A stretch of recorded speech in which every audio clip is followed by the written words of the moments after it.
Welcome, everybody, to the Good Book Club. It is our July edition. It's July 9th, and we are really excited to be here. We have a couple slides to start out, and then we'll jump right into our discussion of our amazing book today. So we're going to start by reading our I can't even talk today. The Good Book Club mission statement, and we're going to have Landon read that. We always read this at the beginning of each meeting to remind us of why we're here and what our purpose is. All right. The Good Book Club was created to bring together nuanced Mormons, post-Mormons, and others with a shared interest in Mormonism. We are introspective, critical thinkers seeking to learn, connect, and build relationships through the catalyst of literature. We welcome all who are searching for a safe space to share authentic thoughts, feelings, and ideas through open dialogue and shared experiences relative to Mormon culture. As we deconstruct previous beliefs, we encourage all to find happiness in the process of discovering new religious ideologies, spirituality, and life philosophies. Oh, thank you very much, Landon. I always like to hear that read. It means a lot. It took us a while to come up with it, but I think it really clearly states what we're all about. Just a quick recap. We had a couple little ad hoc book club events for those that are here in Utah.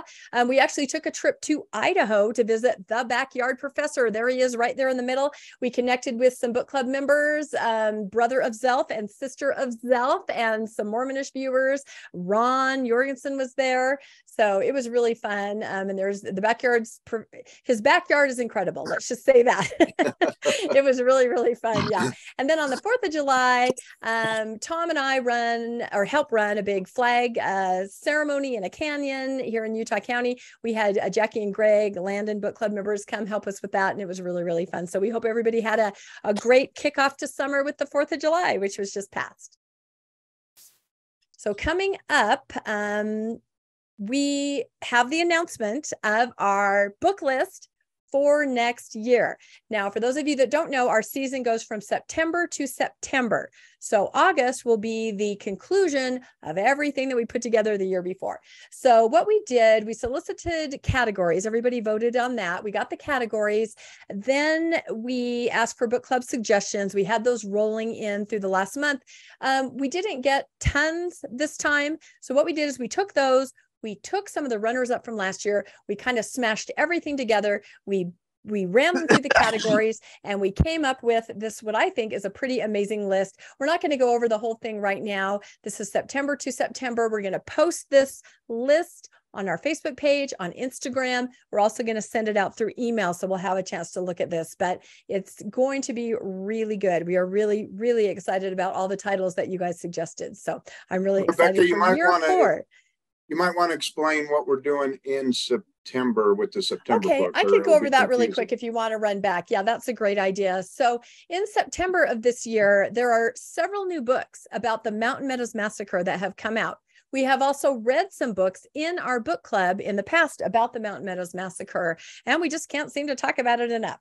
So we thought that September, because that is the anniversary on the 11th of the Mountain Meadows Massacre, what we would do is we would sort of have a mashup of Mountain Meadows Massacre's books. Pick your favorite. Pick one you haven't read yet. There's several ones there. Blood of the Prophets, Massacre at Mountain Meadows, the new one, Vengeance is Mine by Barbara Brown and Richard Turley, Mountain Meadows Massacre, the original by Juanita Brooks. There's a new one, Convicting the Mormons, the Mountain Meadows Massacre. Some of these are written from a more faithful point of view. Some are written from more of a post-Mormon. Some are written for just, right in the middle, never Mormon. Or even if you don't choose to read one of these books, read information about it. And we'll just come and have a really interesting discussion from all the different points of view. I think this is going to be great.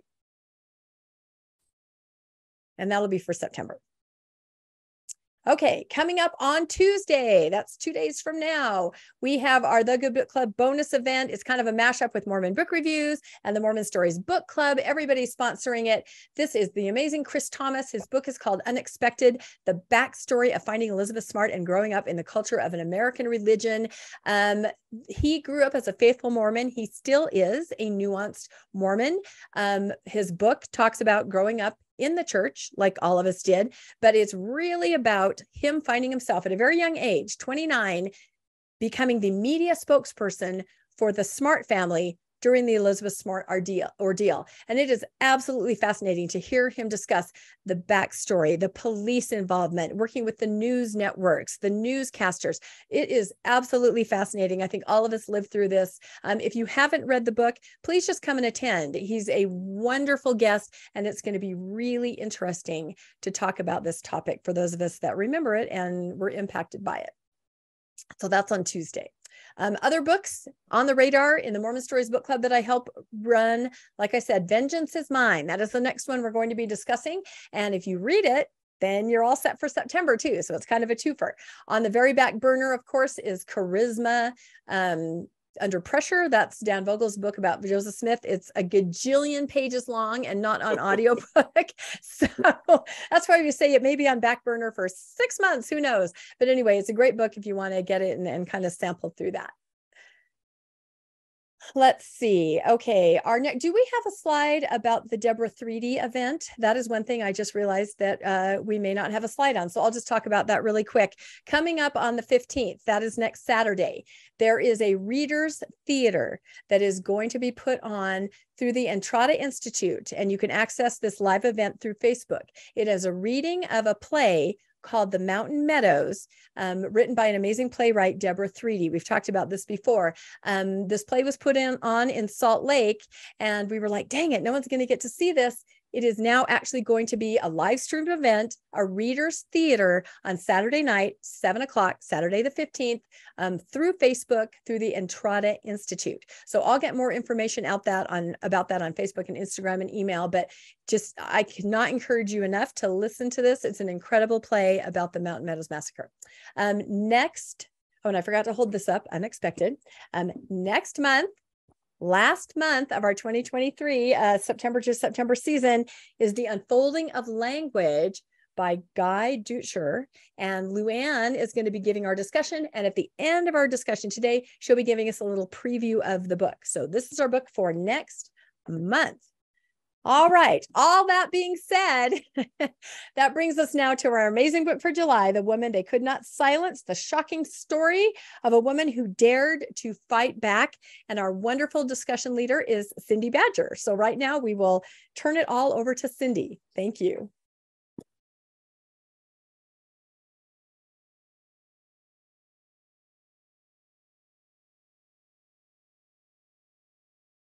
You're muted, Cindy. Cindy's muted a little bit. I made the classic Zoom mistake. Everyone does it. You can't be on Zoom without doing it. So I'll start over. We're going to turn it on over to Cindy. All right.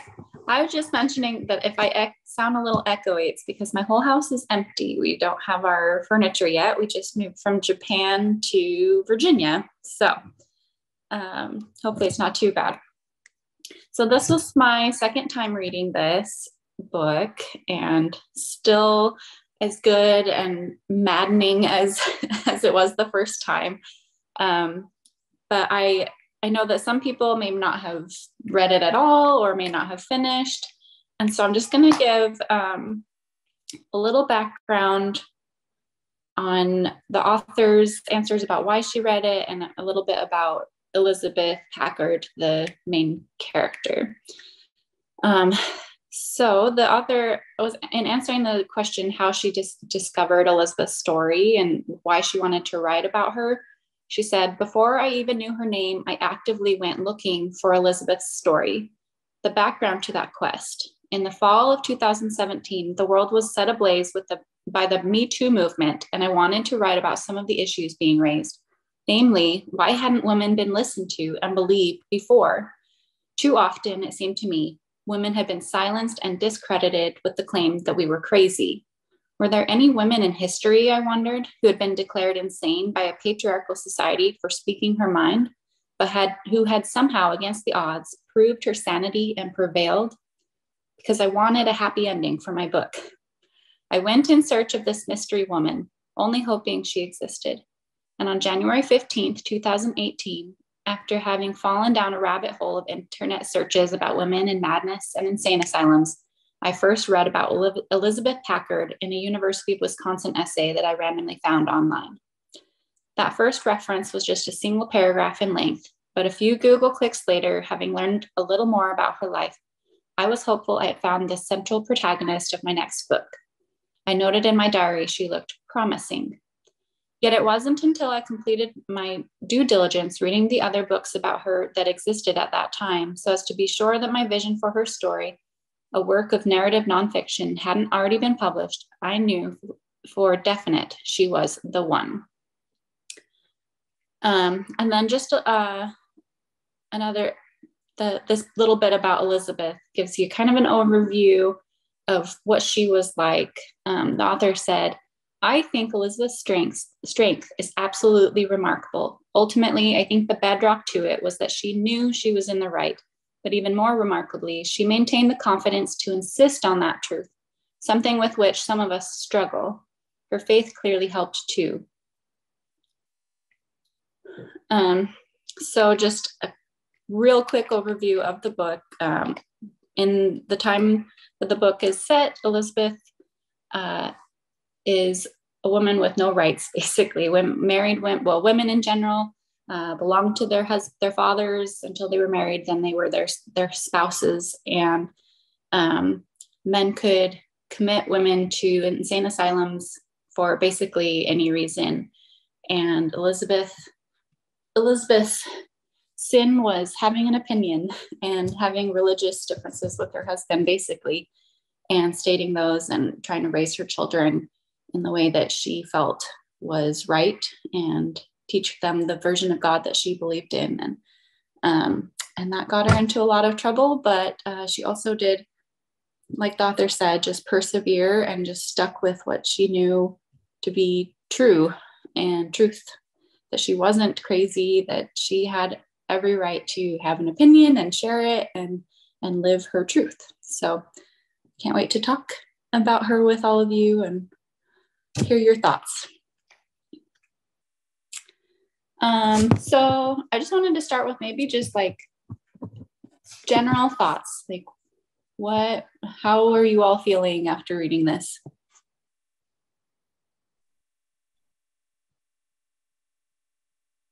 I'm not seeing there we go. Great view. Bruce is raising his hand. Yeah. Can you see that, Cindy? I can now. Yeah, okay. I wasn't at first, but I'm seeing it now. No, just my general concept was I see the legacy of that concept still today. I talked to my brother last year, I think it was, and he called me and I said, "Where are you at?" And he goes, "Oh, I'm in the foyer of the church." And I'm going, "What are you doing there?" And he says, "Oh, I have to be the priesthood holder while the Relief Society women meet." And these were all older women. Well, I'm like, okay, so these older women can't be in a church building alone. I just see, it seems like this concept is still with us. Definitely. So that was just my original thought as I started listening to the book. Yeah, Lynette, did you want to? Yeah, thank you. I just remember thinking how strong of a person Elizabeth was. I'm pretty sure I would not have been able to keep my cool. And, you know, when she gets thrown into the worst part of the mental institution, how she starts cleaning, I think I would have been more angry than that. But she just treated everyone so kindly and started making it a better place. And I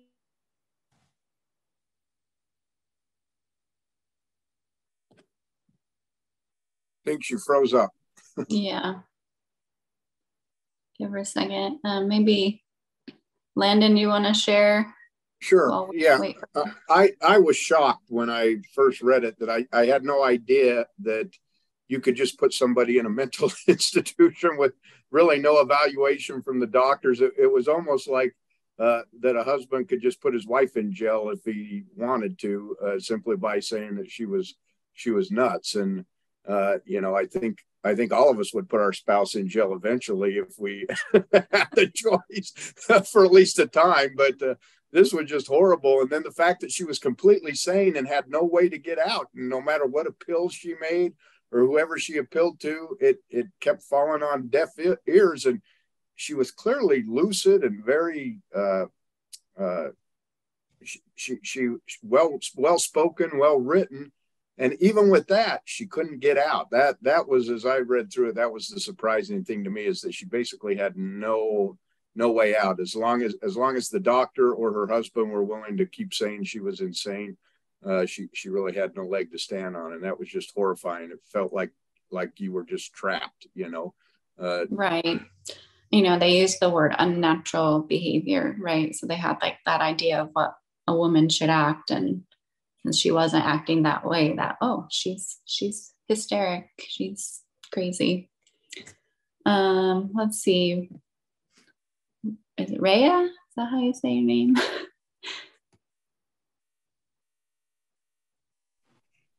Yeah. Okay.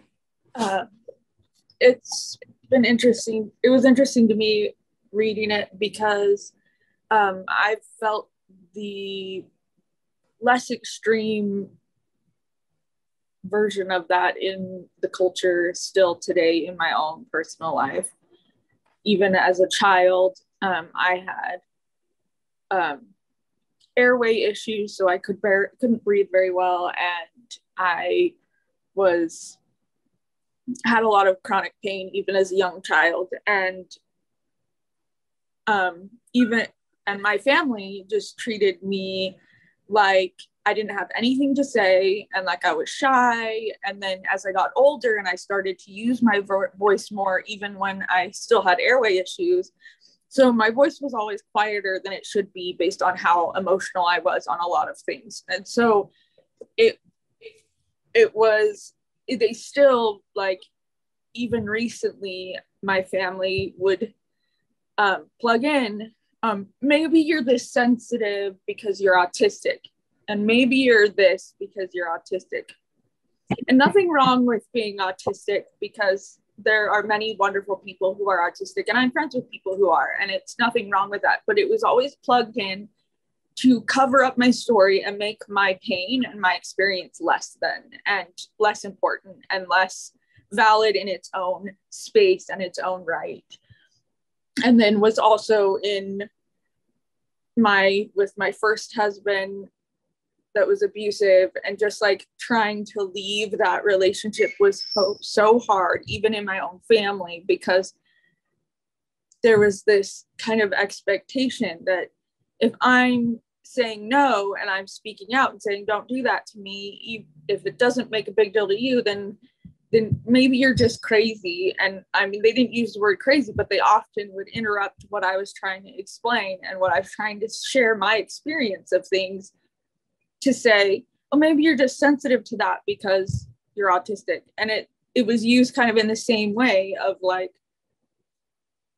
you're just feeling that way because you're crazy. And it kind of felt the way it was put on to me.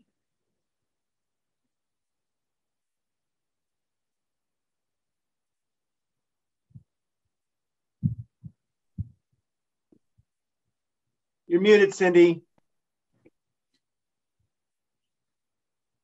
There we go.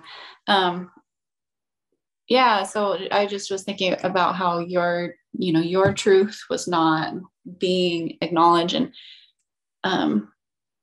like you, and that was being ignored and denied by the people who should have been supporting you. And it was the same thing for Elizabeth. There were people in power who could have stopped all of this, but they ignored her and stuck to the narrative that her husband had written about her.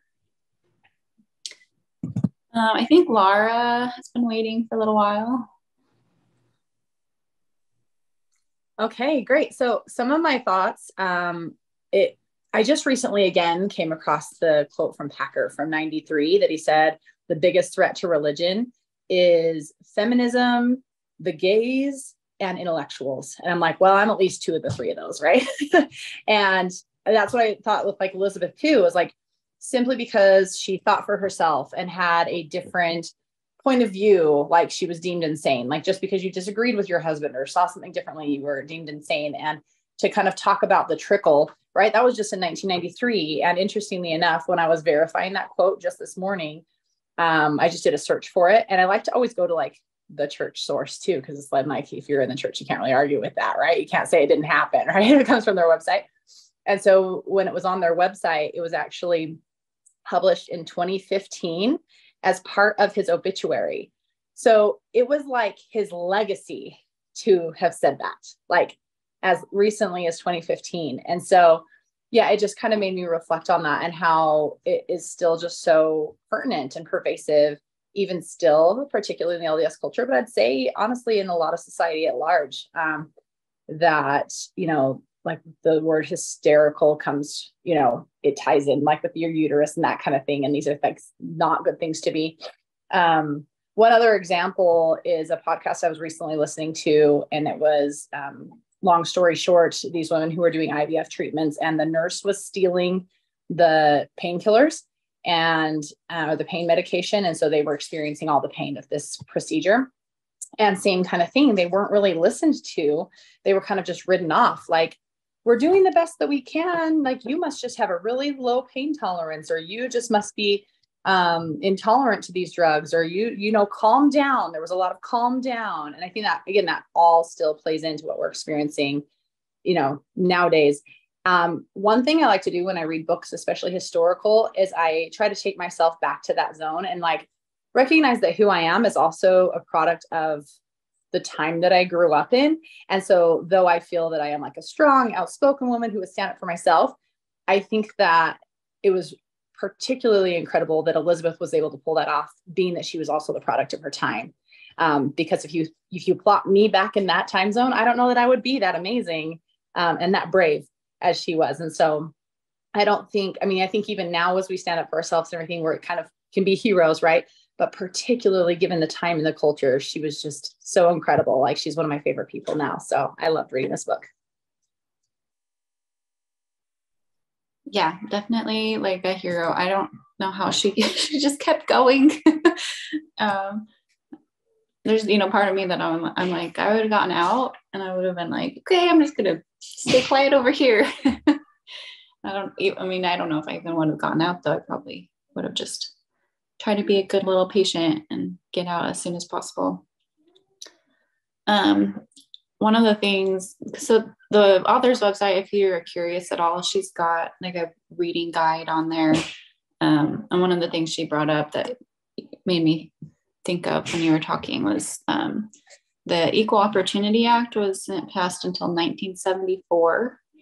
And until then, like, women couldn't even get a credit card for themselves. So even though there were changes between Elizabeth's time and that time, like, full independence still wasn't really available legally until that time. So it's a long, I don't know, our culture is still unlearning, right? Because we know that there are earlier cultures where women were more independent, but the strong patriarchal structure of Western European culture post-Christianity is definitely still impacting us. Let's see. I think Nancy's been there. Nancy, you want to share?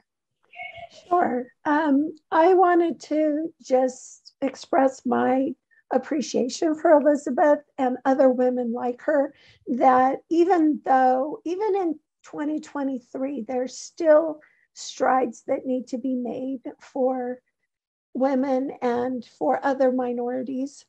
And yet without women like her and people like her, we wouldn't be where we are. So I'm really grateful for that. Also, I was really surprised, I suppose, by how her story and her religious awakening mirrored some of my own. And I didn't know it just kind of surprised me as I was reading through it. And I thought, she went through an awakening, and it was over time, because there's a lot of cognitive dissonance, and I'm sure we'll talk more about Dr. McFarland. But this idea of coverture, that a woman was protected by her husband, that sounds maybe like a good thing, but it also ended up all these other maybe unintended negative consequences of that, where she couldn't own any property. She could be institutionalized without a trial. And how she transferred that idea to Dr. McFarland, that she thought she needed a man to be her protection.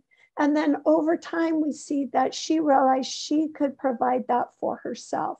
It was a radical idea at that time, but just a beautiful thing. And in some ways, it's interesting. I've gone through some of the similar things myself, having gone through a divorce and leaving the church. Some of those same ideas that I was looking for. Okay, well, if it's not the church, if it's not this marriage, then what is it that's going to be there for me? And realizing, oh, it's myself. It's me. I love that. Thank you for sharing that. I think we'll finish up here. We've got Jennifer and then Sean, and then maybe we'll kind of start going through some response questions. So Jennifer. Yes, thank you. I just wanted to also mirror everybody else's what they've been saying about how much they just admire Rebecca. I was so in awe of her. She is such a role model for me. And one of the things that she wrote that just really resonated with me was she would not submit to him. As she put it, a peace based on injustice is a treacherous sleep whose waking is death. Your honor lies in waking out of it. And I really resonated with that. I just thought I was in this most peaceful religion, that this religion brought me so much joy and peace. And one of the things that actually brought me out of the Mormon church was misogyny in the church. And I hope that I can be like her. And I hope that all women can just stand up and just say, we're not going to take it anymore, that we are equal to men and we're not going to be undermined anymore. And I just love her and just want to say how thankful I am that you recommended this book. I had always known that women were put into insane asylums, but I never knew how. How did this happen? And so I just really appreciate reading this book, and I really appreciate Rebecca. She is a badass that I want to be like. That I want to be like right now. So thank you.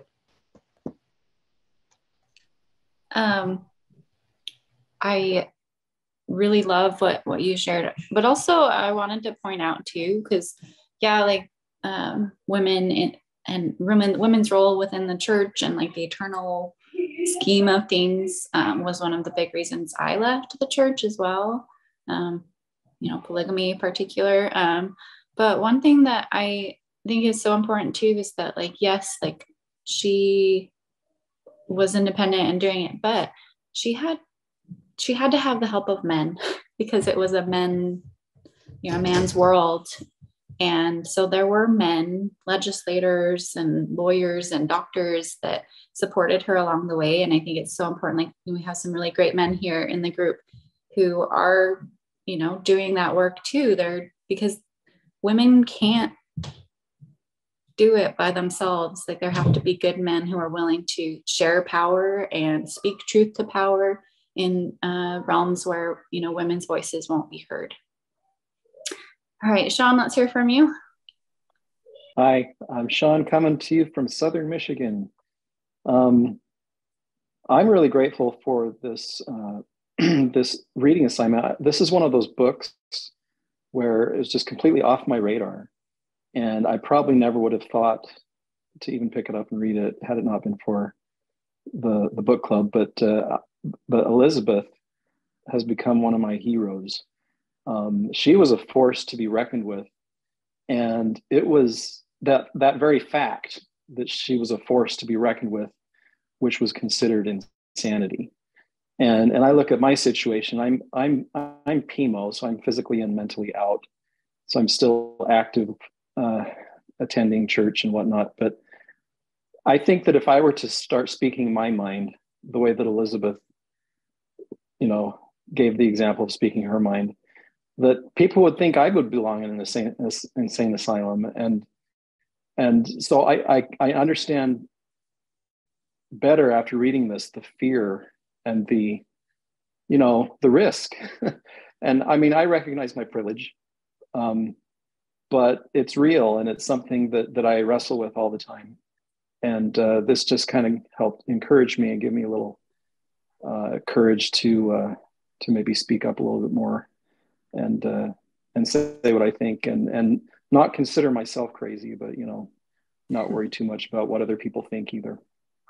Yeah, I mean, we have so many examples of people who have stood up and, you know, while still being in the church and then facing consequences, maybe being excommunicated. But I saw a quote recently, and I don't remember where it was from, so I apologize about that. But it was just to the effect that if you are not standing close enough to get hit by the rocks being thrown, then you're not a good ally.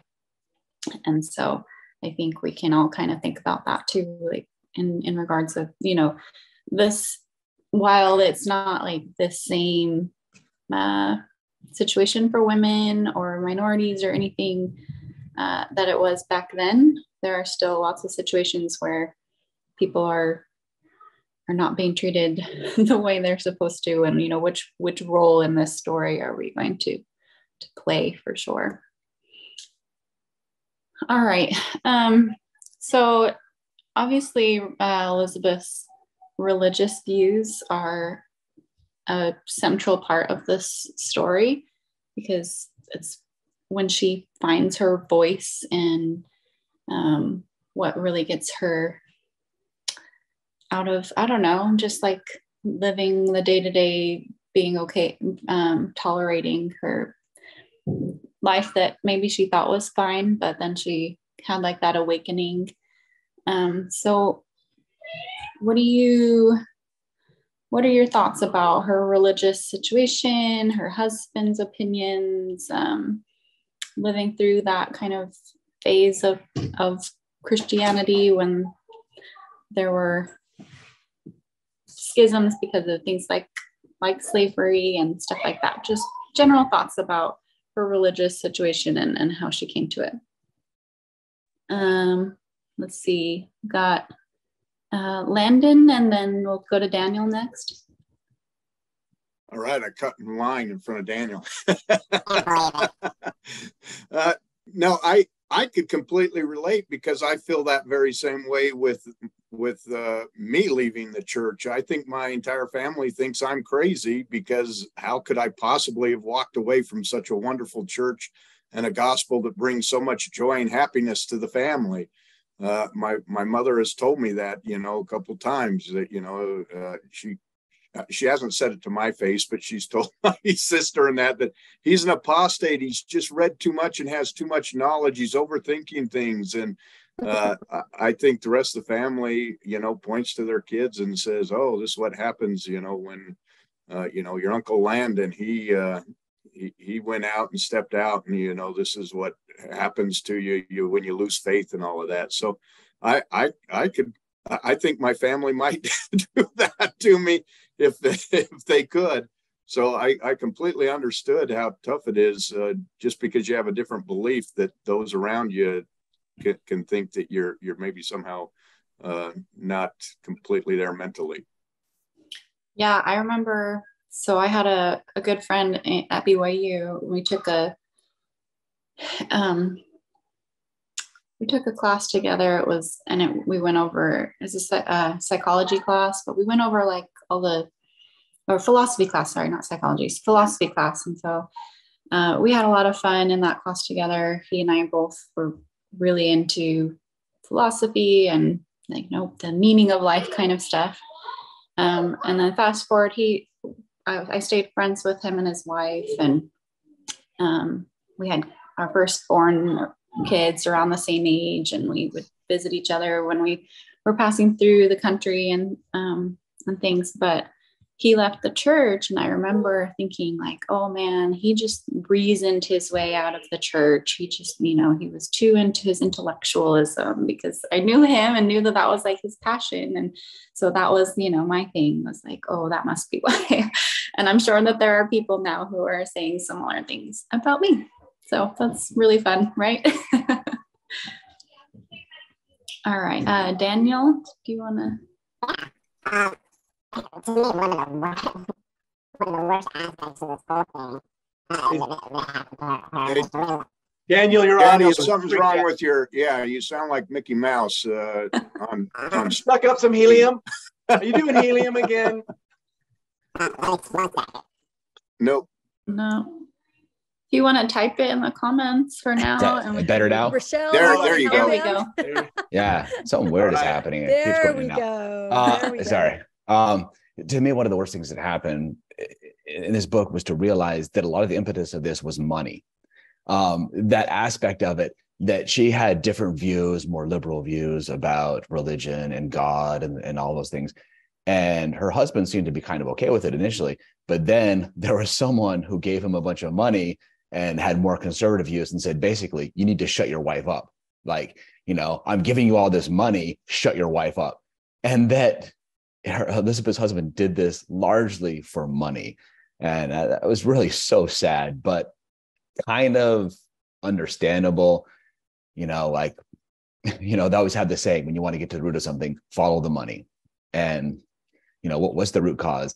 And unfortunately, with religion, as we've seen in our own past religion, a lot of times it's really about the money, which is really sad. Yeah, I mean, she was threatening his career by, because there was the schism in the congregation, and he was going a more conservative way, and she was leading people to a more progressive idea of Christianity. And yeah, that was one of the other book club I was in. I remember one of just the poignant comments that someone made, why didn't he just talk to her about his job? This is my job. And maybe they could have figured something out together, but it was all he was so solid in his little patriarchal brain that he just had to, have it be his way or the highway. Literally.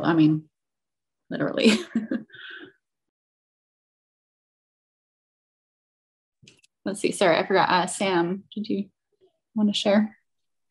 Yeah, so I'm at the airport, so I joined a little late, but I really love this book. I think you're mentioning that that patriarchal certitude that was present. That was kind of a theme for me. This unshackling that Elizabeth had to go through kind of mirrored a lot of our own experience in the very various ways we've had to unshackle.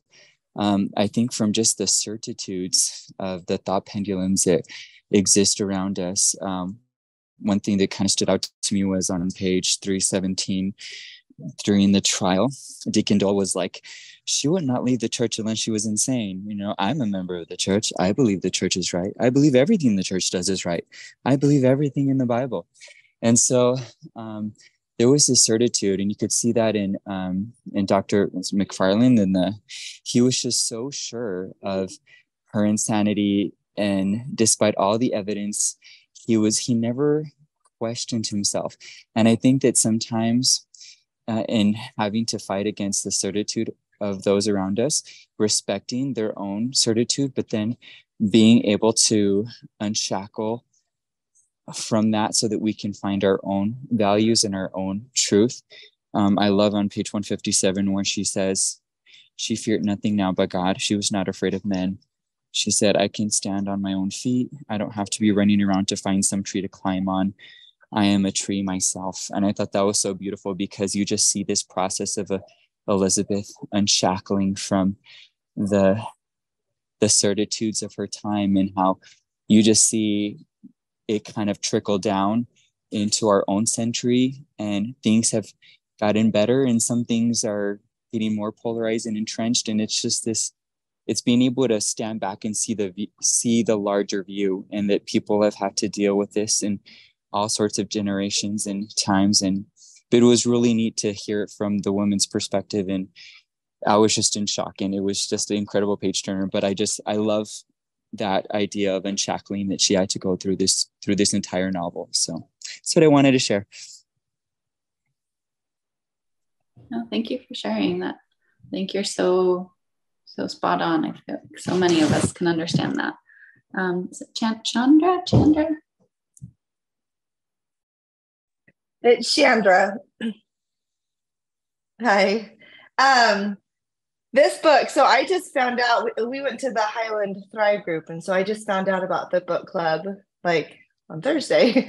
So I've only read about half the book so far, as how far I've gotten, but just the name of the book spoke to me because I am very much a loud, outspoken woman, and there's so many things that I could talk about that I mean, and so right now you wanted to talk about the church aspect of it, and how with religion and how she felt in having that change in religion and everything that you guys have been saying. And I feel like I just relate to that so much and I feel like that's the epitome of how I've always felt in the Mormon church, right? Is that because I'm loud, because I'm outspoken, because, you know, if my husband got a calling and they would bring the husband and wife in and say, you know, do you support? And I would say, no, I don't. Right? Like there were consequences for me doing that or saying that, because if I needed him. And my husband, he's not on here. I kept telling him, you need to come on. I know you haven't read the book yet, but you need to be on here because he, you know, you talk about having these male advocates, right? And he's come a long way. And I think that it's understanding, like seeing it and understanding where he sees it all the time. You know, we have children with IEPs. It's in every culture, like aspect of life. It's religion. It's you know, schools. It's wherever we are. There really is this difference. And me and my husband have kids with disabilities that we go to IEP meetings all the time. And we got to the point where I was like, okay, this is the conversation that we're having at home. You need to say it, because when I say it, I don't know if we're allowed to swear, but I'm the bitch. Like I am the woman. I'm mean. I'm emotional. I'm outspoken. But he could say the same exact thing that I say, and he is reasonable and he's calm and like, and it doesn't matter if I say it calmly. It doesn't matter if I say it in a different way. It is taken differently when it is coming from him. And that's how it is in every aspect in our family life with his family. I've always been like, oh, you're overwhelming. Oh, you're too loud. It's never positive. There's never been a positive. And so I sit here and there's all these things I want to say. And I put my hands up on this even, and then I'm like, no, I'll take it off. And I put my hand on and I take it off because I have PTSD from like raising my hand and being like, every time I open my mouth, it's negative. And I do feel like I have value. I do feel like I have something to say. And so this book really touched me. And I think I want my husband to still read it because I think he gets it. He understands it. And I appreciate that he sees that and understands it and is that advocate that he needs to be for our family. Yeah. I mean, my husband's in the Air Force, and we've lived on base since he joined almost 10 years ago. And whenever I need like to know that something's going to happen, if it's something that he can do on base, I'll have him go, you know, during the work day, because then he's going in, he's the active duty member, he's the sponsor, he's in uniform, like people take him more seriously versus me. Like there's like this culture in the military, they call women dependas sometimes, and like, you know, that we're selfish, we asking too much, things like that. And I'm like I'm not that person. Like I did not marry my husband for TRICARE, I promise. But I do have rights, and I do, you know, my family has rights, and it's okay to stand up for those rights. So yeah, it's really hard sometimes. Bruce. Yeah, along those lines, when I started working, you know, this was 40 years ago at a large insurance company, and I was brand new. You know, I'd been around, I'd been on a mission, been around, university a long time and stuff. So I wasn't completely new, but somebody was talking to a lady who was training me, an African-American woman. And this guy goes, I want to talk to the president of the company. And she just calmly said, okay, I'll have somebody from his office give you a call. And then she just turns to me and says, call the guy back and just tell him the same thing I told him. And I called him back, and because I was a guy, and I said, nope, this is how the contract works. He accepted it. He was speaking with a much more senior female minority, and could tell that, and wasn't taking it. But when they put the new kid on the phone that could speak a little authoritatively, one of the things that a mission helped, give confidence on. Yeah. And I'm just going like, boy, what we're seeing in the book is still pretty much all around us. So that's my thoughts. Yeah. I was just thinking about how she, she said something in her presentation to the board about the Holy Ghost being female, and how they reacted so hugely to that. But then, the author gave context about how that was actually not that unusual of thought process, that was, something that had been talked about by religious philosophers before and still. And I, but it came from a woman. So of course that must be a sign that she's insane.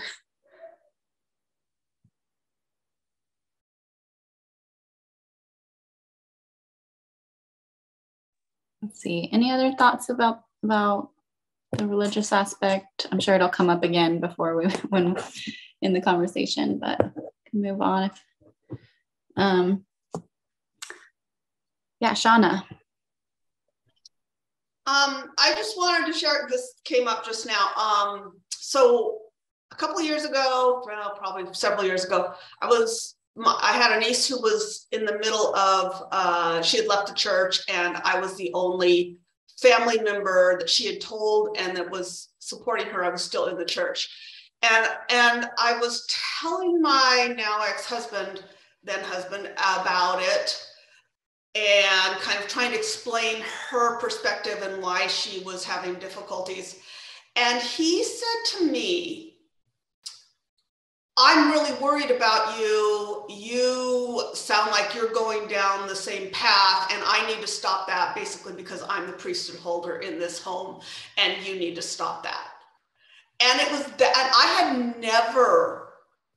I didn't know he was like that, or that he was thinking that way. This was like 30 years of marriage, and I had no idea that he would ever say something like that or feel that way, because apparently I found out later he's deathly afraid of conflict. And I was so shocked by that I just shut down and wouldn't say anything to him about my own faith issues for years. Because of the way he reacted. It just blew me away that he took such a patriarchal perspective on the whole thing and was telling me that I was not allowed to think that way. Yeah, that was the beginning of the end. When I finally did tell him what I thought about the church, he divorced me. Mm. So yeah, it was a good thing, but anyway, that's yeah, I mean, sorry, go ahead. I think that it's really easy to paint her husband in this really broad stroke, simplify him to oh, he was a bad guy who was just trying to control her. But I mean, he had also been, I'm sure he was a product of his own religious upbringing.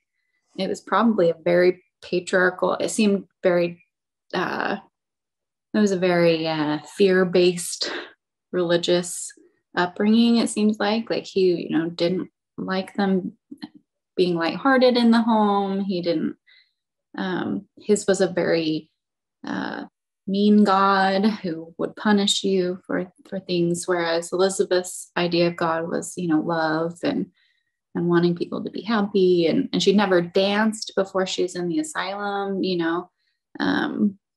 So anyway, I think, just going back to like your husband had that part of him that you didn't even realize, but like that he was a product, Landon joked that he must have had a lesson in priesthood.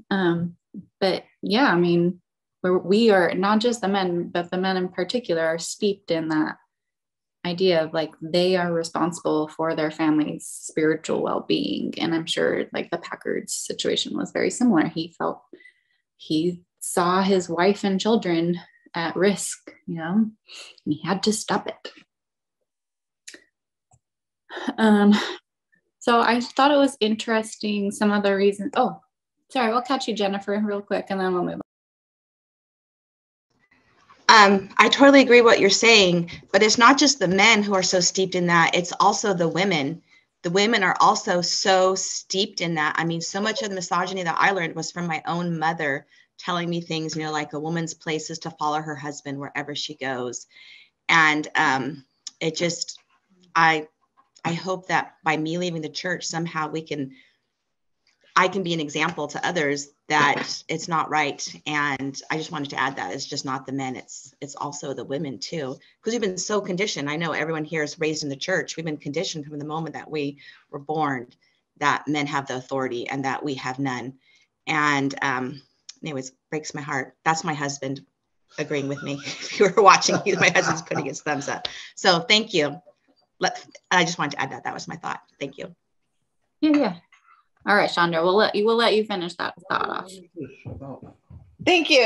So absolutely, like I loved what you said, because that's me and my husband talk about that all the time. Like since we've left, I talk about all of these like grief and losses that I feel from like, he had this plan, we had to follow this plan. But the conversation that we always have is, but it wasn't your fault. Like I followed that too, because that's what I thought that I was doing. I thought that I was making my own choices. I thought that I was being independent. I thought that I was doing my thing, but that's the conversation we always have is, I have these grief and losses for following you, for not speaking up, for not doing what I wanted to do. And now we're in this situation where it's even harder for me because we have so many kids that for me to go off and do my own thing isn't the same as it was when we were first starting out. But that's the biggest takeaway, is that it wasn't all him. Like I followed in that path as well. And I need to take my responsibility for also like having those grief and losses, but knowing that he didn't like force my hand in it. We both felt like that's how we were both supposed to do it. Anyways, that was it. I just loved that. Yeah, and just a quick point, not everyone here is a former Mormon. We have at least two people I know that are never Mormons that are my friends. And Karen serves the purpose of being the what the fuck response when she hears all of this stuff, because she and Jeff are friends that come to the book club regularly, and they don't come from a Mormon background, so they can give us a little perspective at times. I love having the never Mormon voice in a conversation. I was in Japan on base. We had an ex-Mormon support group that was pretty great. And we had an ex-evangelical join us because there wasn't something similar for her. And I remember the first night she came and we were all swapping stories. And she was like, I thought my background was crazy, but Mormons are nuts. So anyway, Karen, are you wanting to say? You're muted, Karen. I can't see well enough to find the hand, so I do this. I just wanted to say that I am probably the oldest one in this group. And I remember when women couldn't get credit cards. Women couldn't do a lot of things. And it wasn't until I divorced my first husband and we closed out all of our credit cards And he immediately opened up all of those in his name only. I couldn't get any. And in 1974, that was the first year that FHA would allow women, but they had to be single head of household women. Those are the first women that were allowed to get an FHA loan. And it was a woman realtor that was a friend of mine that said, we are finding you a house. And I bought my own house in 1974. Wow. And so I mean, you know, a lot of you women are so much younger, you don't remember, you've heard about it, but I actually experienced it. And you know, also it was very hard for a woman, a single woman, to rent a house. So my brother told me to come and live with him. He was getting ready to move. He was single. And he said, come and live with me. My landlady's going to love you. She's going to love your daughter. And you're going to be fine. She doesn't know yet that I'm leaving. So my brother and I actually lived together for 2 months. And that's how I got into a house before I bought my own. Hmm. So anyway. No, thank you for sharing. Yeah. And you know, I haven't gotten the book yet. Braille sent it to me, but I haven't received it yet. And I am eager to read it. I think it'll be really interesting. And this discussion has been wonderful for me. I think that Mormons have a certain experience, but it's not too unlike some other groups of people. Yeah. Kind of actually playing off that. So Dr. Duncanson, the doctor who supported Elizabeth in her trial, he said, I do not agree with her on many things, but I do not call people insane because they differ with me. So, I mean, we don't necessarily see people locked up in asylums anymore for having opposing points of view, but maybe we can talk a little bit about what it's like and, you know, what it was like then and what it's like now, and when people have opposing views and polarization and how that affects society and relationships. And Bruce, you want to go ahead and start? Yeah, just the being locked up. Let's see. For years I ran the ex-Mormon meetup in Los Angeles, and we had a young guy who was in our group that was suicidal all the time. And he was from a prominent Mormon family. And he had been put in one of those problem youth places in Utah because he came out as gay. And they did kind of physical abusive torture. He was able to get out when he turned 18 because he, you know, was legally an adult, but he, you know, I knew him in his early 20s. He was still suicidal the whole time. And another book that we might consider in the future, if the topic is interesting, is Saving Alex, about a girl from, I think either Victorville or Barstow, California, came out as lesbian. Her parents put her in a non-licensed, non-standard youth home run by members of the church, the bishop. Everybody knew about it. She was tortured to the point that they broke all of the vertebrae in her back.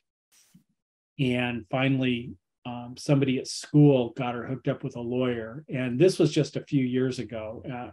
Another really interesting read. So when I was listening to the book, I'm going like, okay, this is still going on for certain people in the world. And I find it just kind of interesting that the asylums tend to be very common in Utah, to where they're putting people. I mean, the documentary on Paris Hilton being shipped off to one of those places. So just some of my thoughts where I'm going, yeah. Okay, this is still going on. Yeah, that's true. I mean, the term crazy or mentally ill is used often to discredit people. And especially, you know, like you mentioned, like people in the LGBTQ plus community, we see that a lot now. That's the argument, right? That these people are deranged, or they are confused, or, you know, this is a mental disorder and we need to treat it, not like support their dysphoria, things like that. So I think that that's a really great point, because yeah, I had a friend in high school who was, he was put in the Utah Boys Ranch, which was really close to where I lived, because he was gay, and they're trying to cure him. I would love to announce that he is now living his best life as a gay man, as a handsome boyfriend. They're in New York right now, enjoying their life. So I'm glad that he's been able to, recover at least part of the way. I don't know what kind of day-to-day, consequences he faces for the time that he spent there. But yeah, he was locked up, and they didn't treat those boys very well. I know for a fact. So, but are there other situations where people, just try to discredit each other as crazy, just because they have a different point of view? Maybe it could be politics, could be religion, could be anything like that. Like, any thoughts that come to mind?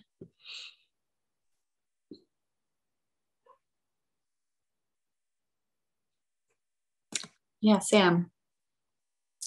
Yeah, I mean, I think it's important to respect, I think we flourish when there's just a diversity of opinions. And I think we live in a very polarized time. And I'm currently a volunteer on the Marianne Williamson campaign. And a lot of things that we are, pushing against is just, she's being called crazy delusional just because she has maybe different, she's very into spirituality. And I think it's a very beautiful and a way of expressing spirituality. And I actually agree with a lot of what she says. But I'm very interested in, her policies. But she's routinely, in the last election and in this election, she's called, woo-woo crazy. And it's just it's just sad to see. I think she's one of the most eloquent ladies, whether you believe in her or not. That's everyone should have if they meet the qualifications, they should be able to run. And so I think that's just one instance that I've seen personally. And, in my own path of spirituality, sometimes it's considered out there or whatever, but I think it still exists. And I've seen it a lot in the press. And so just, that's a real example of something that I'm seeing being lived through in 2023. So. Yeah, I mean, it's really easy, especially if you, have been religious and then move away from it, or your reaction to religion, then sometimes spirituality of any sort can seem a little oh, they're just fooled or whatever. But you have to, the diversity of opinion is so important. And that's how, especially if you're in America, I don't know, I think everyone here is, but it's really easy to feel oh, we've got it solved. But the opinion of everyone should have the same opinion actually doesn't work. It doesn't create a good society. It doesn't create good government, doesn't create good communities or village. We need different opinions to get to the best solutions. We'll go for Jeff. Yes, hi everybody. I'm one of Bruce's friends from Pasadena, enjoyed through him. And I wanted to say that in psychology, in some of these larger families, you have, if someone is particularly anxious or depressed or any sort of psychological issue, and it is noted early enough, they become what is called the identified patient in psychology, and everybody else in the family kind of lets on that they're totally normal, and this guy gets everything kind of put on him with weird thoughts and weird actions. And how is he doing? I mean, families don't have to be grossly insulting. They can do subtle things like, when this person says a affirming statement, which may be rare, there's a silence how can he believe that? How can it's so awkward. How can we even respond? And there are these little subtle things that have big effects on the people. And I think that that this is very similar to something like what would be going on in Mormonism or Orthodox Judaism. There's a silence awkward. How can he be like that? And it just has an effect. Mm-hmm. Yeah, thank you. I've seen that play out. You know, we actually have like the designated patient in my family, but it's really funny because if I later got diagnosed and I was like, oh man, like all of this, because I was more high functioning, like I got ignored. Like my symptoms, like I could have probably been diagnosed so much earlier if we weren't all just looking at my sister who had manic depressive or, episodes. But anyway, Rebecca. Yeah, I appreciate Jeff's comments. It kind of went along with what I was thinking. I was thinking about my time, 58 years in the church, right? Or 55 until I finally stepped away. And you do sort of, as a woman, you do sort of start feeling a little crazy and then kind of receding. Like I was thinking about all the times that as a grown woman, I've been told to shh by a man at church. And maybe some of the other women can relate to this. Maybe you're talking in the hall, or maybe you're having a discussion with another woman. And literally, it's totally okay for a male to come up to you and say, shh, right? You also face the situation, I've told this story before, where you don't have power or authority. A child who's a male has more power or authority than you do. There was a time when I tried to go into a room for my youngest son's ordination. It was a 12-year-old class, for those of you that aren't LDS, of men, boys. So my older sons, my husband, they all walked through the door. And then one of the leaders said, oh, no, stop. You can't come in.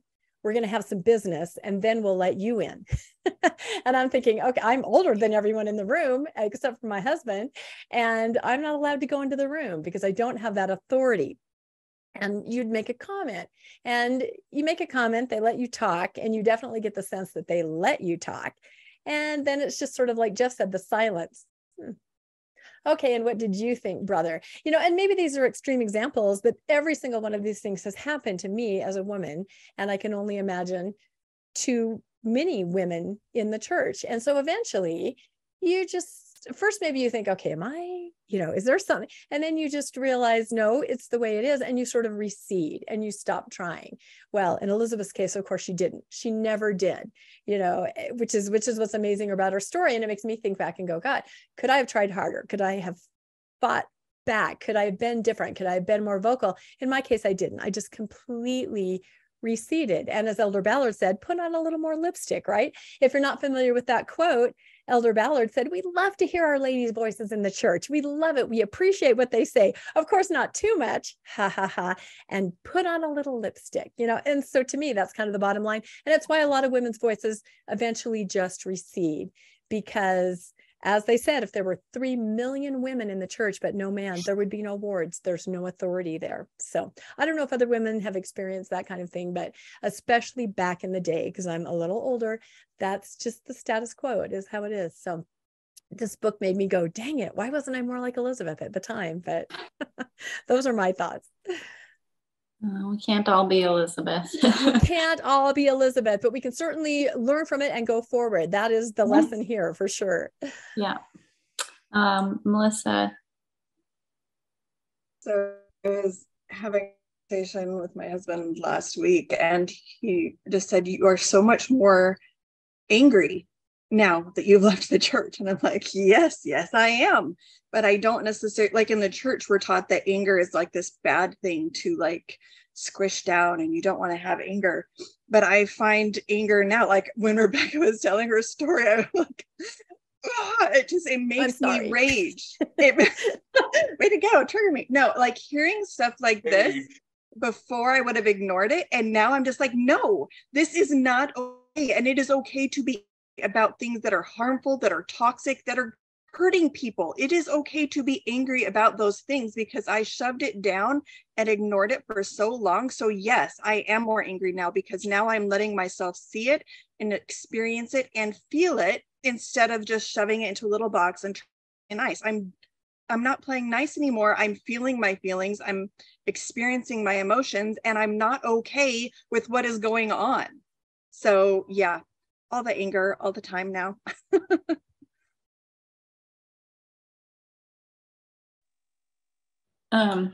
Yeah, I mean, anger, it's what we do with our anger, right? And Elizabeth, I'm sure, had lots of anger and she channeled it very well. So yeah, we can definitely take some lessons from her.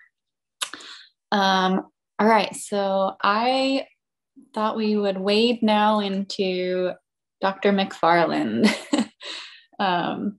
He's a complicated character in this story. And so I just wanted to ask, like, generally, like, was he all good, all bad, all, you know, I mean, I don't know that anyone thinks he's all bad, but are there arguments for goodness in him? Maybe.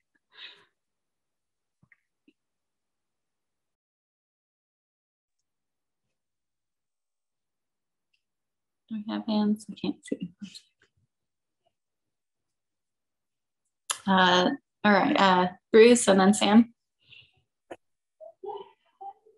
I guess my basic thought is he was a person of his time within the power structure that he was kind of on top. And the same concept comes when you're going like, does the Q15 or the top 15 leaders of the Mormon church believe the crap? They're in the power structure. They've got perks and position and status that is keeping anybody from saying, oh, you know, this is bullshit, I'm going to leave and stuff like that. So then you kind of have to cut people slack for what, you know, the water that they're swimming in. But then also at some point you've got to say no, you've got to make changes. And, you know, where she was brave, I think we all need to be more brave. And then we all need to be analyzing, okay, and where am I being the kind of abusive, controlling person in all my relationships? Just kind of a couple of my thoughts. I mean, like, you have enough people tell you that you're the expert, then you start to believe it, right? Sam. Yeah, so Dr. McFarland was one of the more interesting people. Of course, Elizabeth was number one, but when I read in the back how the doctor was even more sinister than than her husband, and then I started reading the book and I'm like, because at first he didn't seem like such a bad guy compared to what she had come through. And then you just see the layers being peeled off more and more as the book progresses. And it's this sinister of a darker kind. It's not just always in your face, but it came back to bite Elizabeth. And luckily she was able to bite back. But it's almost like this tyranny of his own confidence, you know, and he was so dead set that he was doing it.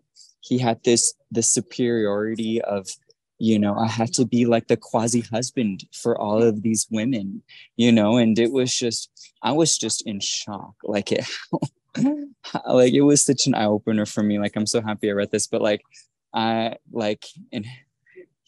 you know, because I was like, well, he doesn't seem like that bad. But then as you get through the whole book, you're like, oh my goodness, you're just, you know, you felt all that anger towards him. And I was thinking, you know, it's crazy. He actually thought he was doing good. And he always considered her insane. He had blinders on. And so it made me think that the tyranny of his own certitude, and I was like, how are my thoughts? And I'm having to like take a step back, whereas I'm trying to like analyze, like separate myself from my thoughts, and whether it's shame or anger or whatever, like I'm quickly to forgive myself. And it's like, I am not always just my thoughts. And it's like, am I making the highest decision I can right now? Because there's so much mixed signal, like there's so much messaging and programming that we all have just by being alive on this earth, you know? And so it's like, it's making me want to, you know, not like overthink everything to the point that you can't live in exact but that you just take a step back and think, I'm like, is it my programming talking right now? Is it this? Is it that? And just because, these things still exist within society and within us and everything. And so I don't know, he was, from a psychological point of view, he was a very fascinating character for me. So I just wanted to share that. Yeah, no. And, it made me think of a conversation I had with someone about how they like hanging out with other ex-Mormons because we tend to be very curious people.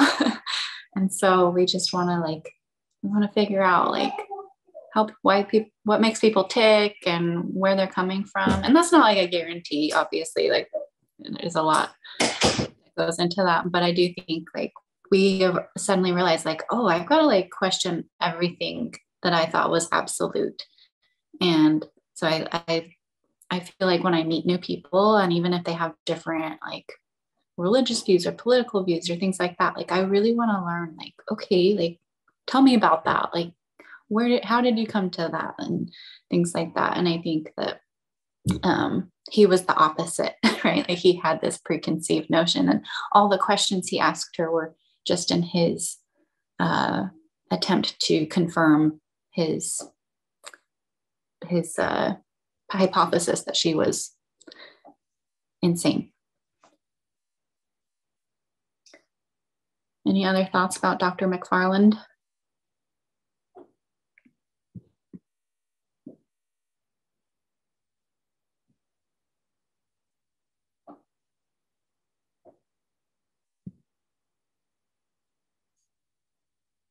What did everyone think about his wife?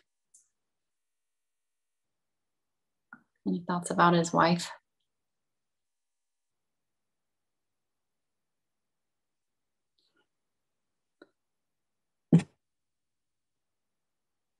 It's okay. I taught Sunday school. I can wait. Just kidding.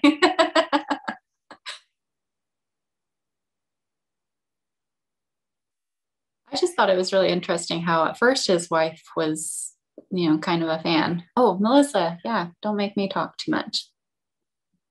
I think the hard thing for me in reading the book is, at first you think they're actually not necessarily having an affair, but going that direction. And he's like going behind his wife's back, and it's like, holy crap, she's not seeing it. And then to find out she's kind of in on it and knows that her husband's manipulating the situation and manipulating the patients by pretending to be that kind of figure in their lives. And so then, but then at the end, didn't she kind of like be on Elizabeth's side and help, if I'm remembering right? It's been like a month or two since I've read it. Like briefly, there was a period when she was in like the worst ward, and he was being like kind of mean to her. Then the wife was friendly toward Elizabeth and would like give her tea and things like that. But then when he started letting her write again, and Elizabeth and McFarland were spending a lot of time together, then the wife got, I think, jealous and started being more mean.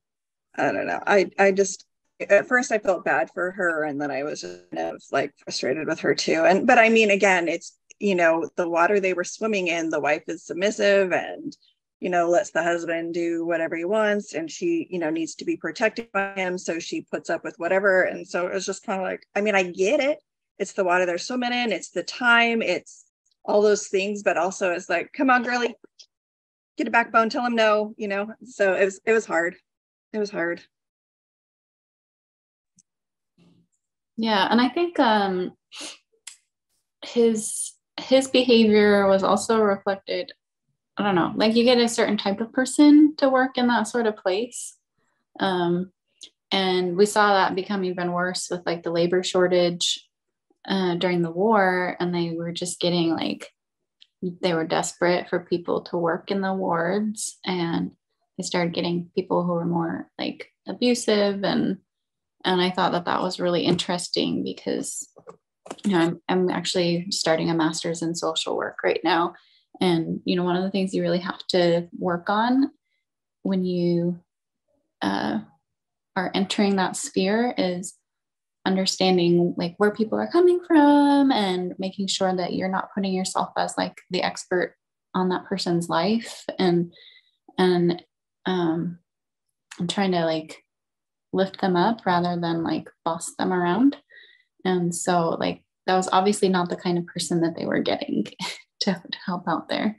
Yeah, Bruce. This just came to mind when you think about the what filters for people that go into different jobs, like, you know, who manages an insane asylum and how what their motivations and rewards and punishments are in dealing with everything. The thought comes back to who rises up in the church, and I think the term is church broke. You know, a person who expresses their own opinion is not going to move up through the ranks.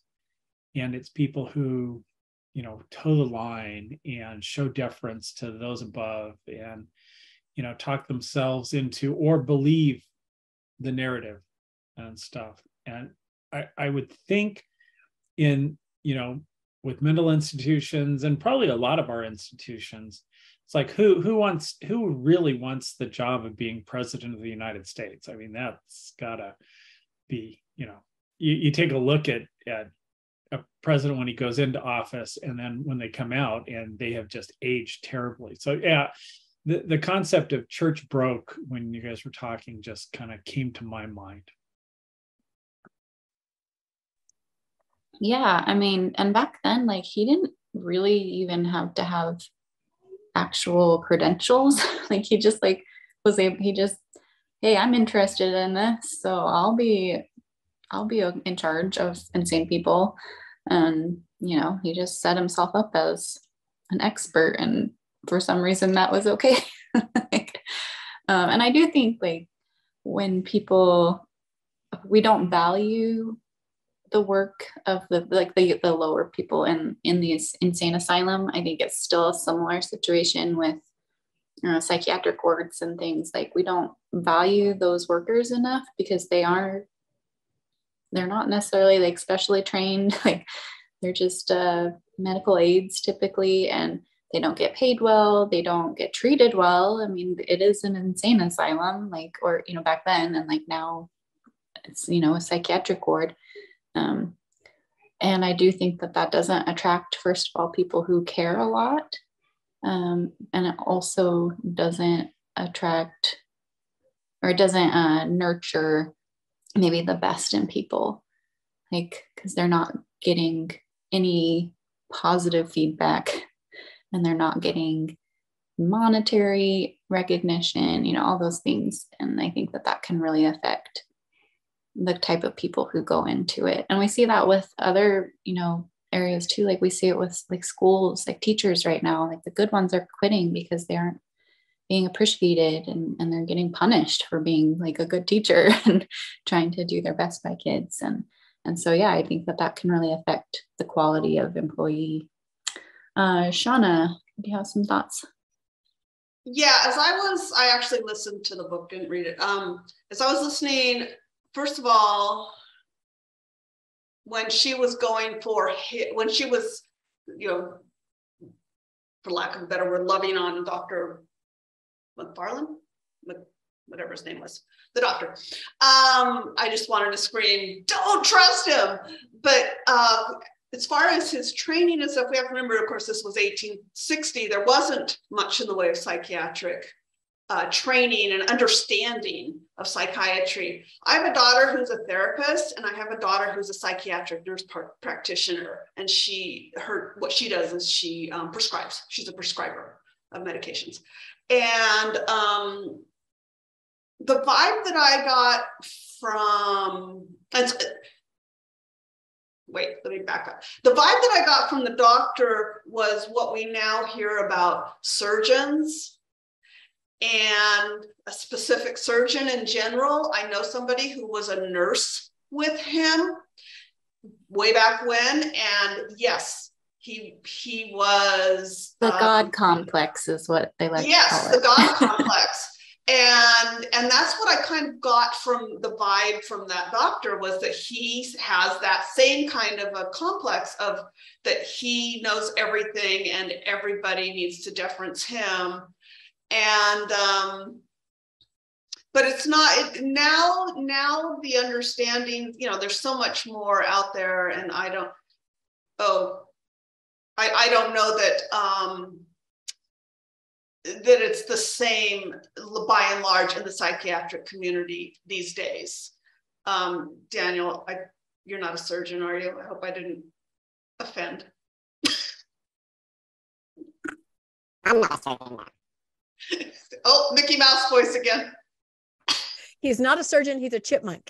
Melissa's husband is a surgeon, I think. Okay, well, and actually my daughter's brother-in-law is a surgeon, and she's like, yeah, he's totally went into the surgeons of impact, you know, that it attracts, and she's like, but he's a great guy, and I know him, he is a great guy. So that's anyway, I'll stop. Well, to be fair, my husband isn't like that at all, but I think, you know, he's noted, like they say, oh, you're not like most surgeons. So, you know, he is not like that, but to be fair, when people talk to him about it, they mention the fact that he isn't typical. So I'm not saying that you're wrong, but that was definitely the vibe I got from, that's what I thought, where my brain went as soon as I was, you know, listening to what he had to say. All right, Chandra.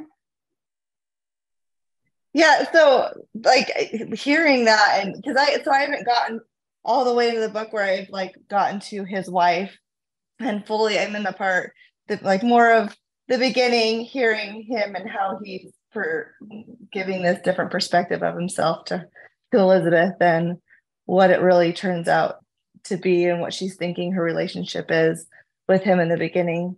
But with me and my husband, as we go to the schools, and so our children have fetal alcohol spectrum disorder, which is not super known, but it is like more prevalent than autism and Down syndrome and a lot of the syndromes out there. It's not really fully recognized in the United States. And anyways, me and my husband have taken the 6-month course on it. We do support calls twice a week with other families and people from the group that we took. I have my official certificate of like doing it all. And when we go into those IAP meetings, you know, learning about fetal alcohol spectrum disorder has like so fully given me a better understanding of other disabilities that I don't fully know about, but I know there's a lot of secondary disorders that go into other disabilities. And it has fully put me in advocacy mode for kids with disabilities and people with disabilities and sticking up for them. And the school says that we are not, my husband has a master's degree in college, right? I have my associates, I have 2 years of college, right? But we are not educated enough to teach the teachers on fetal alcohol spectrum disorder.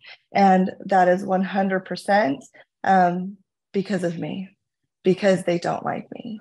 It's because of my outspokenness, because, you know, if there's a kid in one of the special education classes that has dyslexia and they don't know what to do with them. So they just throw him there. And so I've connected with other parents and talked to them and helped advocate for their kids. And now the schools think that because I'm trying to like help these kids and speak for them, and I'm not conceding to them putting me down and not helping them, that like I can't go in and I can't even be my son's aide, because there's always a reason. Oh, you're the advocate, so we don't like the advocates to help, or we don't like these things. But it definitely, I think anybody, I think even men, right? When you show, if you are educated in something, if you do know something, unless you concede to a specific narrative of following the person in charge, you're very much dismissed. And it is sad. It is sad, you know, when you talk about those, you know, maybe the workers that were in the mental institution. And yeah, it does take out the people who care and love and want to fight for the health and well-being of people. And I just can see that in that conversation that you guys are having. yeah, I think it's really hard to keep it up. Like, you know, we talked about Elizabeth being inspiring because, you know, when we're fighting against systems, it can be exhausting. And I think that's why it's so important to, you know, be aware of your own limits and take breaks where you need to. And she wasn't constantly fighting. There were periods where she was able to do what she loved, or there were things that, you know, buoyed her up. But yeah, we gotta take care of ourselves. And one of the things that there's a quote that I loved was that I think a lot of us will relate to. Said, to be lost to reason is a greater misfortune than to be lost to virtue, and the scorn which the world attaches to it is greater. And so, you know, it goes back to what we were talking about earlier about, you know, people thinking we have lost our reason or our sanity by maybe choosing a different path. But where she went was, the author was going with bringing this up in her study guide, was that the American Psychological Association recently stated that only 25% of adults with symptoms of mental illness believe that people will be caring and sympathetic toward them. So I think that what you were saying about, you know, being the advocate and having, you know, pushing against that, like you are, it may not feel like it sometimes, and I'm sure you're making such a difference for not just your own children, but the other children that are in that school and will be in that school in the future. So I'm really grateful for what you're doing, because I think it's really great when people can push back, when they can use their strengths and push back against things. All right, what does anyone want to talk about, like Elizabeth's work with like politicians and getting legislation passed and what she did with that?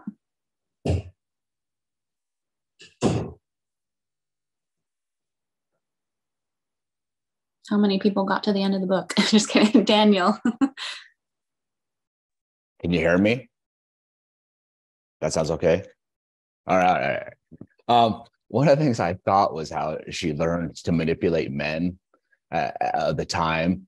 So like the legislators, instead of going in and being like, this is what you have to do, listen to me, this is what you have to do. She's like, okay, what I'm going to do is go in and say, listen, we need your help. We need you, you big, strong, powerful legislators to protect women from being taken advantage of and from being, you know, abused. We need your help.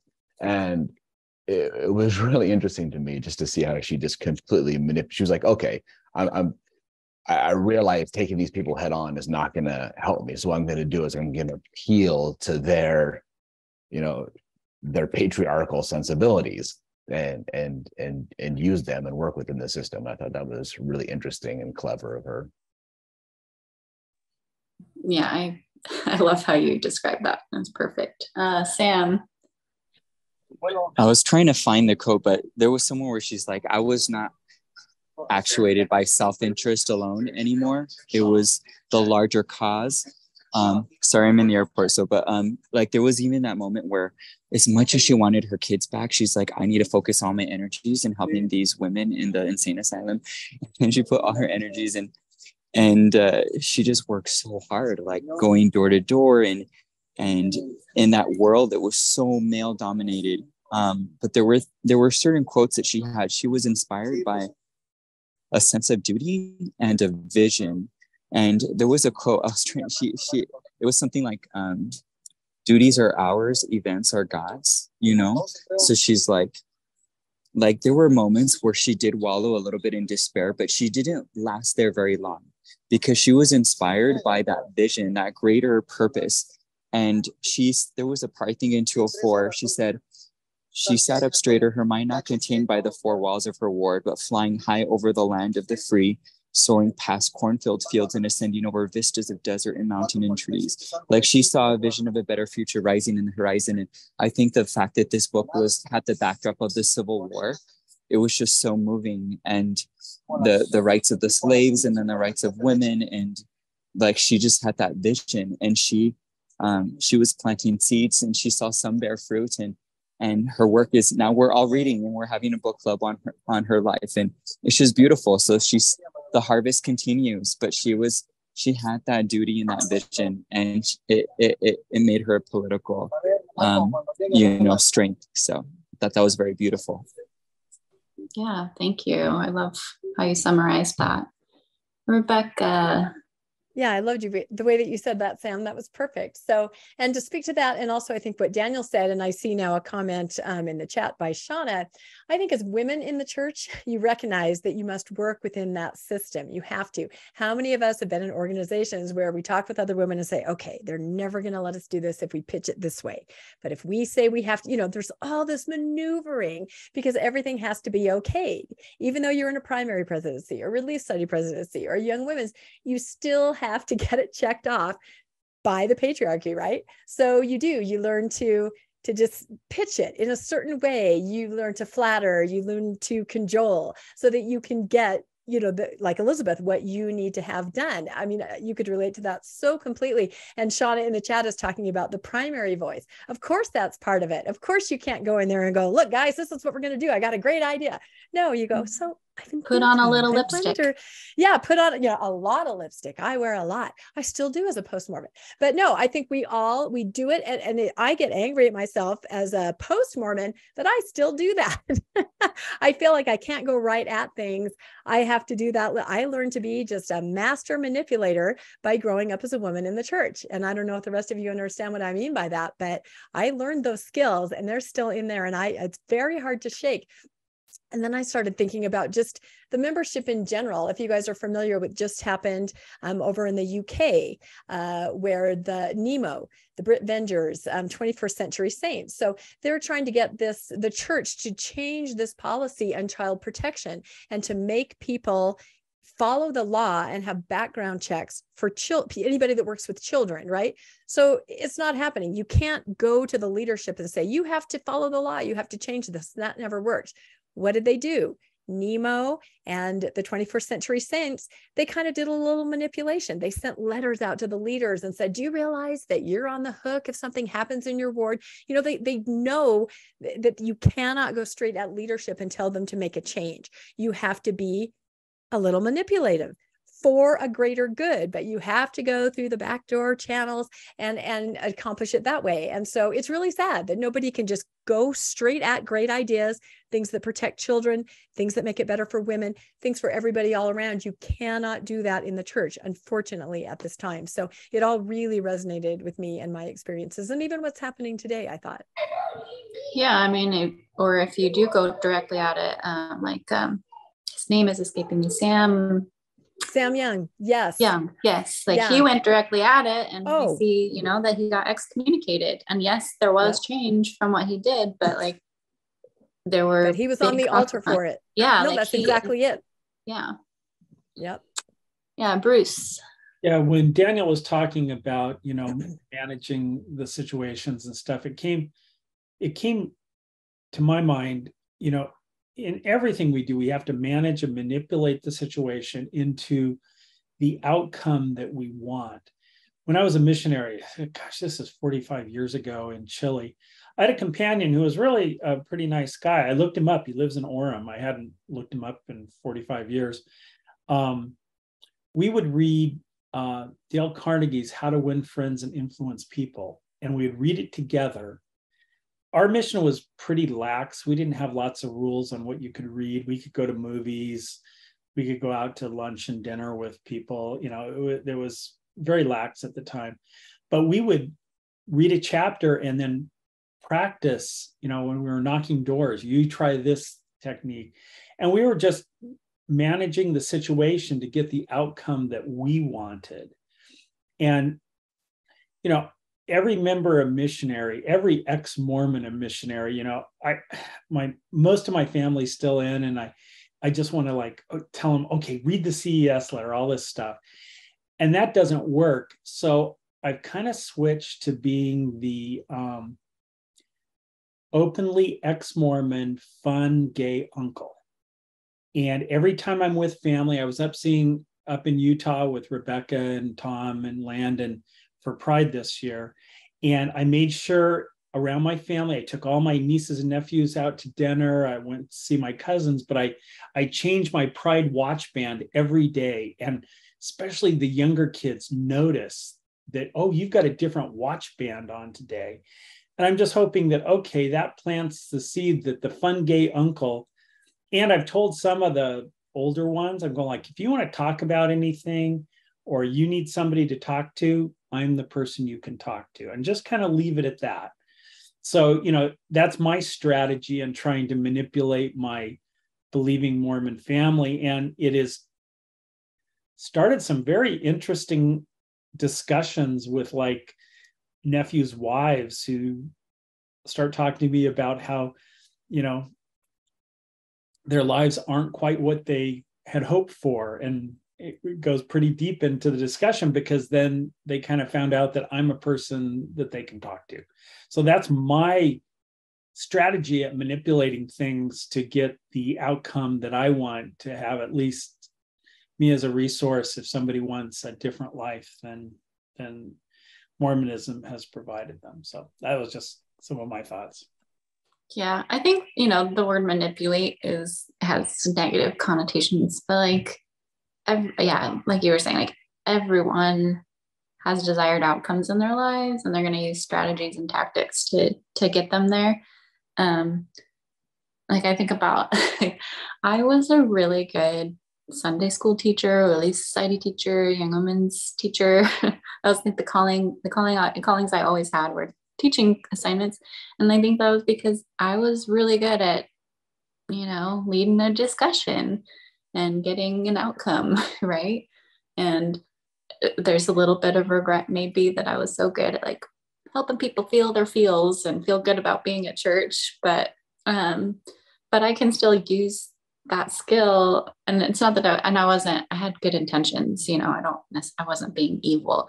But I can still use those skills in ways in my life that will have positive impact. And I think that's kind of, you have to just reflect on why we're doing what we're doing and how we're using our strengths. She had strengths in communicating, and my bachelor's degree is in public relations, and a lot of people have negative feelings about public relations because they feel like they're being manipulated. But, again, like, we are communicators. That's what sets us aside from the animal world. And we use those skills to enact change, whether good or positive or good or bad. So just kind of food for thought. I think Elizabeth used it pretty well. We're getting pretty close to being done. Are there any just like last thoughts, anyone? Yeah, Daniel. You hear me now? Is that okay?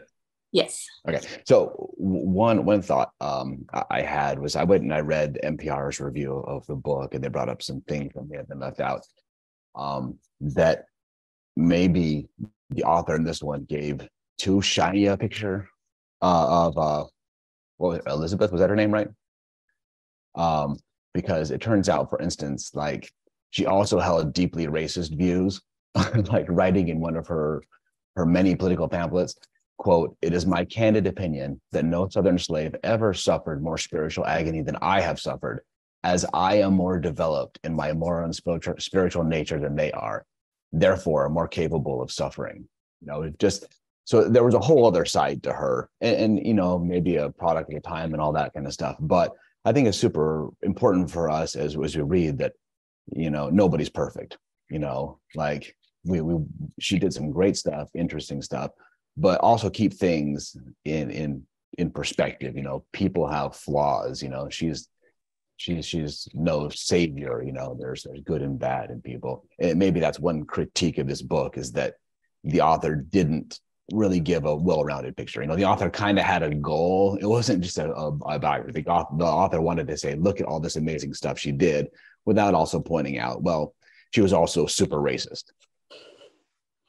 Right. And I think if we look at a lot of women's rights activists of the time, that's a similar thing. And you'll see that's a major criticism of feminism before second wave feminism, is that it was for white women. So thank you for bringing that up. That's a really good point. Any other last thoughts?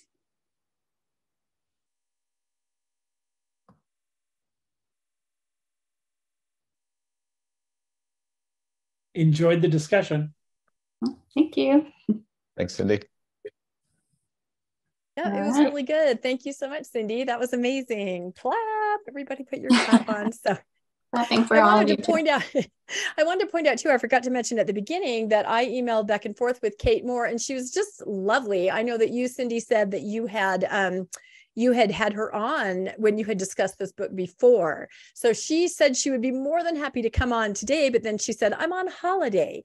So she did answer some of our email questions back and forth, but I just wanted everybody to know that she was very lovely, the author was, as far as being really excited that we were reading it, and really excited just about the existence of the book club and the concept behind it and what we were doing. So that's always fun for me to connect with authors, and just to thank you so much to Cindy, because it was an amazing discussion, a really important discussion, and it could have gone in so many different directions, and I think that it went in the best direction possible, and I loved it. I learned a lot from it. So that's it for The Woman They Could Not Silence. It was absolutely incredible. If you did not finish reading the book, keep going, get done on that. And we did find our slide that we were missing at the beginning. Here it is again, just really quick announcement for next Saturday. That's the logo of the Entrada Institute. You can go on Facebook, and this is going to be live streamed. It's an incredible play called Mountain Meadows, written by a Never Mormon U of U professor named Deborah 3D. And so it starts at 7 o'clock. A few of us in the book club are actually going in person down to Torrey. So it's not too late if anybody wants to come join us. If you're from that area or want a caravan down, the tickets are free, and you'll be able to hear this incredible Reader's Theater, which I believe is now going to be in an outdoor setting. So beautiful setting, incredible play. It's going to be amazing. But if you can't make it down there, because it is Torrey, tiny little nothing, no offense to any of our viewers from Torrey. Sorry if you're from there. But anyway, we're excited to go.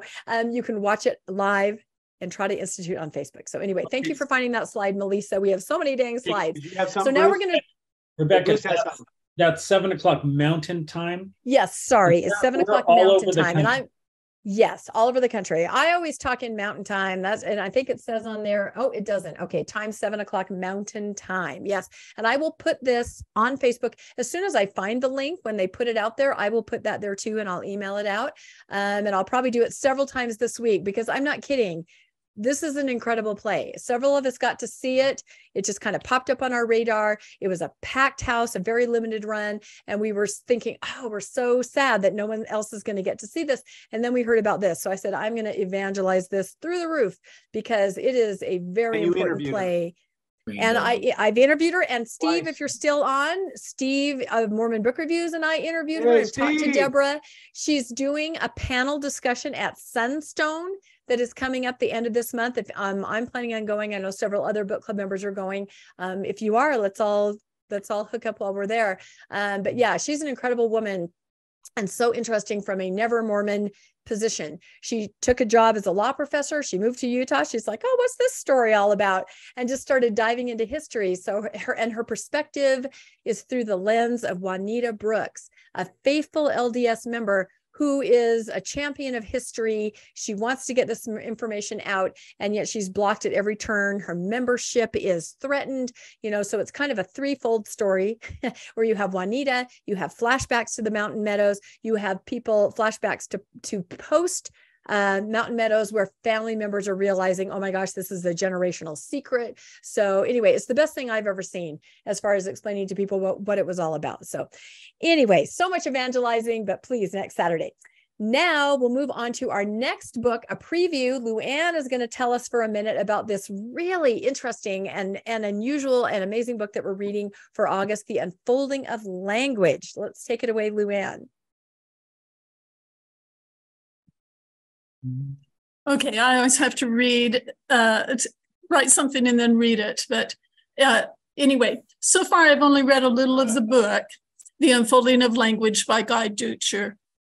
It's an exploration to find the mysterious and lost history of language, where today's words are somewhat helpful, but not always. It is a linguistical exploration of grammar. I like grammar, of phonics. My eyes always glossed over when we studied phonics in school, and they still do. It covers etymology. Etymology fascinates me. And add to this morphology, syntax, semantics, and likely social linguistics, dialectology, psycholinguistics, computational linguistics, historical comparative linguistics, and applied linguistics. Although salting and peppering the technical information with a good-natured humor, great illustrations, and engaging stories, the book offers information that's too complex for me. And I've been panicking about being the discussion leader for this book. Then I read a certain entry which offers clues about a major force in the constant shifting of language, and I would like to share that entry. Here on the island, the sea, so much sea, it spills over from time to time. It says yes, then no, then no. It says yes in blue and foam in a gallop. It says no, then no. It cannot be still. My name is sea, it repeats, but not striking a stone, but not convincing it. Then, with 7 green tongues of 7 green tigers over 7 green seas, it caresses it, kisses it, wets it, and pounds on its chest, repeating its own name over and over again. Well, if this book has some poetry in it, I love it. And somehow sharing will be okay. I really recommend you read this book. I think you'll love it too. And if you struggle with some parts, I think there'll be something in it for you. Thank you.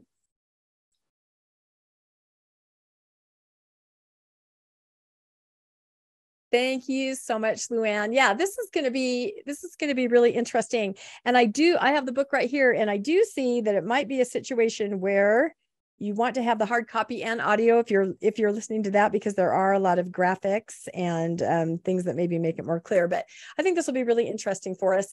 And then, as I said, that's the end of the up until August, and then we'll start with our new season, starting with our Mountain Meadows. Oh my goodness, all things Mountain Meadows. Very quickly, as we end other media on the radar, we always want to make our book club members aware of other things that are fun.